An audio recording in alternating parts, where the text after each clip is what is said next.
Hi friends, ఈరోజు చెప్పుకోబోయే కథ ముగ్గురు రాకుమారులు. రత్నగిరి రాజు రాజభూషణుడు ధర్మప్రభువుగా పేరుగాంచాడు. ఆయన పాలనలో ప్రజలు ఏ కొరత లేకుండా సుఖశాంతులతో జీవించేవారు. ఆయనకు ముగ్గురు కుమారులు. ముగ్గురు యుక్త వయస్కులు అయ్యారు. వారిలో ఒకరిని త్వరలో రాజ్యాభిషక్తుణ్ణి చేయవలసి ఉంది. అందువల్ల రాజు వారిని ఒకనాడు పిలిచి, మీరు ముగ్గురు దేశాటన చేసి ప్రజల స్థితిగతులను ప్రత్యక్షంగా చూసి తెలుసుకోవాలి. రేపు తెల్లవారగానే ముగ్గురు 3 దిశలకు వెళ్ళి సాయంకాలానికల్లా తిరిగి వచ్చి మీరు చూసిన దానిని గురించి నాకు చెప్పండి అన్నాడు. మరునాడు తెల్లవారగానే ముగ్గురు రాకుమారులు బయలుదేరారు. పెద్ద కుమారుడు రాజకీర్తి తూర్పు దిక్కుకు, రెండవ రాకుమారుడు రాజమూర్తి ఉత్తరం దిక్కుకు, మూడవ రాకుమారుడు రాజస్నేహి దక్షిణం దిక్కుకు పయనమయ్యారు. సూర్యాస్తమయం అయ్యేసరికి వెనుదిరిగి భవనం చేరుకోవాలని నిర్ణయించుకున్నారు. రాజకీర్తి చాలా దూరం నడిచి ఒక అడవిని చేరుకున్నాడు. ఒక కొలనుగట్టున పచ్చిక మేస్తున్న 3 చక్కని గుర్రాలు ఆయన దృష్టిని ఆకర్షించాయి. దగ్గర ఉన్న పొడవైన చెట్టు కింద ఆసీనుడైన ఒక యోగి ఆ గుర్రాలకేసి తదేకంగా చూస్తున్నాడు. రాకుమారుడు యోగిని సమీపించి సాష్టాంగ నమస్కారం చేశాడు. యోగి మందహాసం చేస్తూ, నువ్వు ఎవరివి నాయనా? ఈ అడవిలోకి ఎందుకు వచ్చావు అని అడిగాడు. రాజకీర్తి తాను ఎవరనేది చెప్పి తాను వెళ్తున్న కార్యం గురించి వివరించి, మహాత్మా, తమరు అనుమతించినట్లయితే మీ గుర్రాలలో ఒక దాని మీద వెళ్ళి మరిన్ని ప్రదేశాలను మరింత ఎక్కువ మందిని చూసి వస్తాను అన్నాడు. అలాగే, నీకు కావలసిన గుర్రాన్ని తీసుకువెళ్ళు. అయితే సూర్యాస్తమయం అయ్యేలోగా గుర్రాన్ని తెచ్చి నాకు అప్పగించాలి. నువ్వు చూసిన విశేషాలను గురించి తెలియజేయాలి అన్నాడు యోగి. రాజకీర్తి ఒక గుర్రాన్ని అధిరోహించి అక్కడి నుంచి బయలుదేరాడు. చాలా దూరం ప్రయాణం చేశాక ఆయనకు ఒక తోట కనిపించింది. తోటమాలి కోసం చుట్టుపక్కల అంతా చూశాడు. తోటమాలి కనిపించలేదు. కానీ తోట చుట్టూ బలమైన కంచె వేసి ఉండడం చూసి ఆయన ఆశ్చర్యపోయాడు. అంతకన్నా ఆశ్చర్యకరమైన విషయం మరొకటి జరిగింది. ఆయన చూస్తుండగానే కంచె కోసం కట్టిన దృఢమైన పుల్లలు ఉన్నట్టుండి కొడవళ్ళుగా మారి తోటలోని పండ్లను, కాయగూరలను తెగ నరకడం ప్రారంభించాయి. యువరాజు రాజకీర్తి తన కళ్ళను తనే నమ్మలేక అమితాశ్చర్యంతో వెనుదిరిగాడు. అరణ్యానికి చేరుకొని యోగికి గుర్రాన్ని అప్పగించబోయాడు. అప్పుడు యోగి దాచుకోలేని ఆశ్చర్యంతో సతమతమవుతున్నట్టున్నావు, ఏమిటి విశేషం అని అడిగాడు. రాజకీర్తి తను చూసిన విచిత్రమైన తోట గురించి వివరించాడు. అంతా విన్న యోగి, ఆ దృశ్యం ద్వారా నువ్వు గ్రహించిందేమిటి అని అడిగాడు. అంతా విచిత్రంగా ఉంది. ఎందుకలా జరిగిందో చెప్పలేకపోతున్నాను మహాత్మా అన్నాడు రాజకీర్తి. ఇలాంటి సామాన్యమైన విషయాలను కూడా అర్థం చేసుకోలేని వాడివి రేపు రాజ్యపాలన ఎలా చేయగలవు? రాజ్యం మూర్ఖుడైన రాజును భరించలేదు. నిన్నిప్పుడే రాతిస్తంభంగా మార్చేస్తున్నాను అని యోగి రాజకీర్తిని శపించాడు. రాత్రి చాలా పొద్దుపోయినా కూడా రాజకీర్తి తిరిగి రాకపోవడంతో రాజభవనం చేరుకున్న ఆయన తమ్ములు, తండ్రి ఆందోళన చెందారు. మరునాడు తెల్లవారగానే రెండవ కుమారుడు రాజమూర్తి అన్నను వెతుక్కుంటూ వెళ్ళాలని నిర్ణయించారు. తెల్లవారగానే రాజమూర్తి తన అన్న వెళ్ళిన మార్గంలో వెళ్ళి అడవిని చేరుకున్నాడు. కొలనుగట్టున మేస్తున్న గుర్రాలను చూశాడు.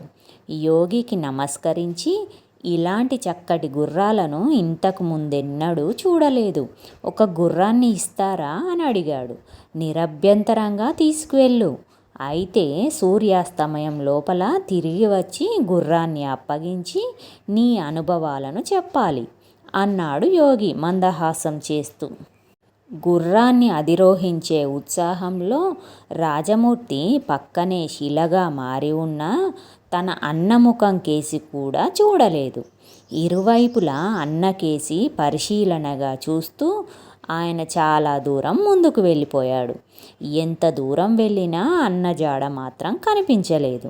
కానీ వీపు మీద కట్టెల మోపు మోస్తూ వంగిపోయిన ఒక పండు ముసలివాడు కనిపించాడు. రాజమూర్తికి అతనిపై జాలి కలిగింది. అతడు గుర్రాన్ని ఆపి, తాతయ్య, కట్టెల మోపు నేను మోసుకురానా అని అడిగాడు. ఆ ముసలివాడు తల పైకెత్తి కూడా చూడలేదు. కనీసం సమాధానం కూడా చెప్పకుండా ఇంకా ఎండు పుల్లలు ఏరడంలో నిమగ్నమై కనిపించాడు. రాజమూర్తికి చాలా వింతగా అనిపించింది. సూర్యుడు పడమటి దిశకు చేరడంతో ఆయన వెనుదిరిగి వచ్చి గుర్రాన్ని యోగికి అప్పగించి నమస్కరించాడు. దారిలో నీకు ఎలాంటి అనుభవాలు ఎదురయ్యాయి ఏమిటి అని అడిగాడు యోగి చిన్నగా నవ్వుతూ. రాజమూర్తి తాను చూసిన ముసలివాణ్ణి గురించి చెప్పాడు. నువ్వు అందిస్తానన్న సాయాన్ని ఆ ముసలివాడు ఎందుకు వద్దన్నాడో తెలుసా అని అడిగాడు యోగి. తెలియదు మహాత్మా, అతడొక మాట కూడా మాట్లాడలేదు అన్నాడు రాజమూర్తి. ఇలాంటి స్వల్ప విషయాలు కూడా తెలియని నువ్వు మునుముందు రాజువైతే కష్టతరమైన ప్రజాపాలనను ఎలా సమర్థవంతంగా నిర్వహించగలవు? నువ్వు మూర్ఖుడివి, రాకుమారుడిగా ఉండడానికి పనికిరావు. నిన్నిప్పుడే శిలగా మార్చేస్తున్నాను అన్నాడు యోగి. రాజమూర్తి కూడా రాకపోయేసరికి రాజు విచారానికి గురయ్యాడు. మూడవ కుమారుడు రాజస్నేహి తండ్రిని ఓదార్చి అన్నలను వెతుక్కుంటూ వెళ్తానన్నాడు. తెల్లవారగానే అన్నలు వెళ్ళిన మార్గంలో బయలుదేరి రాజస్నేహి అడవిని చేరుకొని కొలను దగ్గర మేస్తున్న గుర్రాలను, యోగిని చూశాడు. పక్కనే ఉన్న 2 రాతి స్తంభాలను, వాటిలో స్పష్టంగా కనిపించిన తన అన్నల ముఖ పోలికలను చూసి ఆశ్చర్యపోయాడు. యోగిని సమీపించి నమస్కరించి తన అన్నల గురించి అడిగాడు. అవును, వాళ్ళు ఇక్కడికి వచ్చారు అంటూ మందహాసం చేసిన యోగి నా గుర్రాలను తీసుకొని వెళ్ళి సాయంకాలానికి తిరిగి వచ్చారు. వాళ్ళు చూసిన దృశ్యాల అంతరార్థాన్ని గురించి అడిగితే చెప్పలేకపోయారు. నేనే వారిని శిలాస్తంభాలుగా మార్చేశాను అన్నాడు యోగి. వాళ్ళు పునర్జీవితులయ్యే మార్గం సెలవివ్వండి మహాత్మా అన్నాడు రాజస్నేహి. ఆ గుర్రాలలో ఒక దాన్ని అధిరోహించి ముందుకు వెళ్ళు. ఏదైనా వింత దృశ్యం కనిపిస్తే వచ్చి నాతో చెప్పు. దానిని గురించి చక్కని వివరణతో నా ప్రశ్నకు సరైన సమాధానం ఇచ్చావంటే మీ 3 అన్నదమ్ములు 3 గుర్రాల మీద హాయిగా రాజధానిని చేరుకోవచ్చు అన్నాడు యోగి. రాజస్నేహి కొంతసేపు తీవ్రంగా ఆలోచించాడు.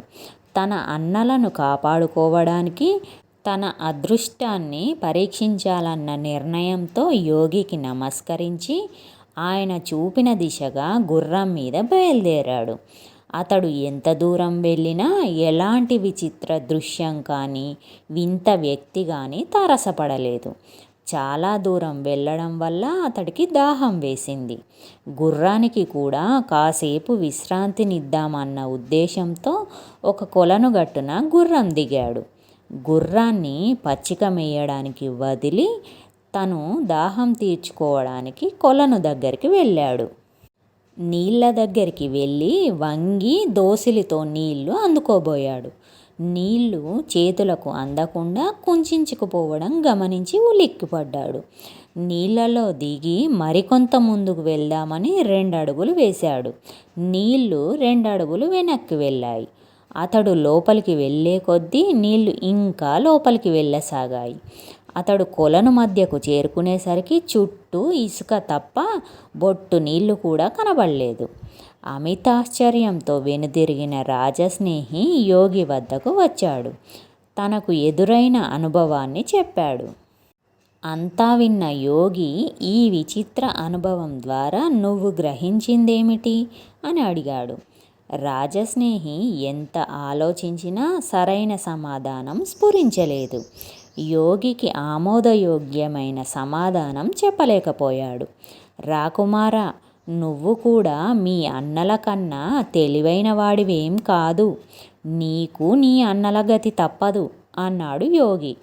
మరుక్షణమే రాజస్నేహి కూడా శిలాస్తంభంగా మారిపోయాడు.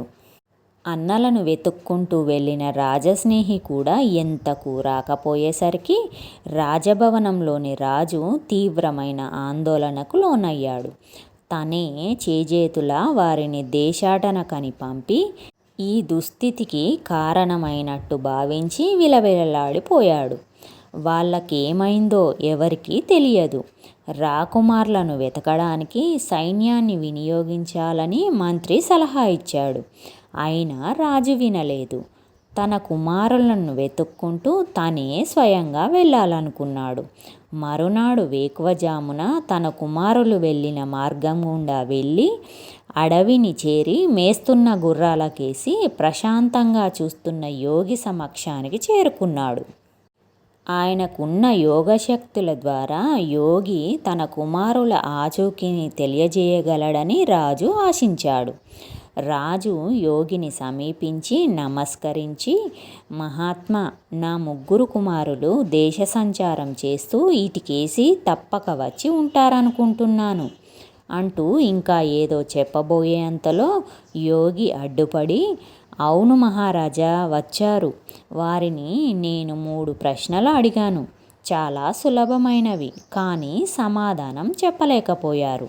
అలాంటి 3లకు మున్ముందు రాజపాలన చేసే అర్హత లేదు. అందుకే వారిని శిలాస్తంభాలుగా మార్చివేశాను. అదిగో చూడు అన్నాడు. రాజు 3 రాతి స్తంభాలను, వాటి పైభాగంలో తన కుమారుల ముఖ జాడలు చూసి దిగ్భ్రాంతి చెందాడు. కొంతసేపు మౌనం వహించి, ఆ తరువాత ఆ ప్రశ్నలేవో నాకు చెప్పండి.